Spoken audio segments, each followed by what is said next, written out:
என்ன சுத்தி உங்களுக்கு என்னங்க தெரியுது? காடுன்னு மட்டும் சொல்லிடாதீங்க. ஆமாங்க, அந்த மரத்தை தான் சொல்றேன். இந்த மரத்துக்கு பேரு ரெட் கம் அப்படின்னு சொல்றாங்க. யூக்கலிப்டஸ் ஃபேமிலியில் இருக்கிற ஒரு மரம். இது இப்ப பிளைவுட் பர்பஸ்க்கும் பேப்பர் பல்ப் பர்பஸ்க்கும் இங்க யூஸ் பண்ணிட்டு இருக்காங்க. காந்தலூர்ல ஆக்சுவலி இந்த மரம் கொஞ்ச நாளுக்கு முன்னாடி இல்லவே இல்ல. அப்புறம் எப்படி இது இங்க வந்துச்சுன்னு கேட்டீங்கன்னா, நம்ம பிரிட்டிஷ் எல்லாம் காஃபி பிளான்டேஷன், டீ பிளான்டேஷன் வச்ச டைம்ல அவங்களுக்கு அந்த ப்ராசஸிங் பண்றதுக்கு நிறைய ஃபயர்வுட் தேவைப்பட்டுச்சு.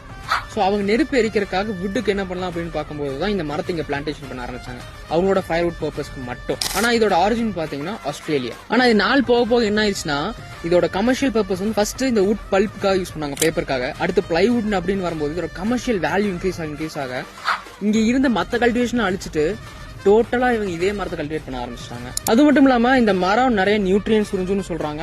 மண்ணில் இருக்கிற வாட்டர் கண்டென்ட்டையும் ரொம்ப உறிஞ்சும் அப்படின்னு சொல்றாங்க. நீங்க காந்தலூர் வந்தீங்கன்னா இந்த மரத்தை கண்டிப்பா பார்த்துட்டு இதை பத்தி தெரிஞ்சுட்டு போங்க, மிஸ் பண்ணிடாதீங்க. இந்த மரத்தை பத்தி உங்களுக்கு முன்னாடியே தெரியும்னா கமெண்ட் செக்ஷன்ல மென்ஷன் பண்ணுங்க.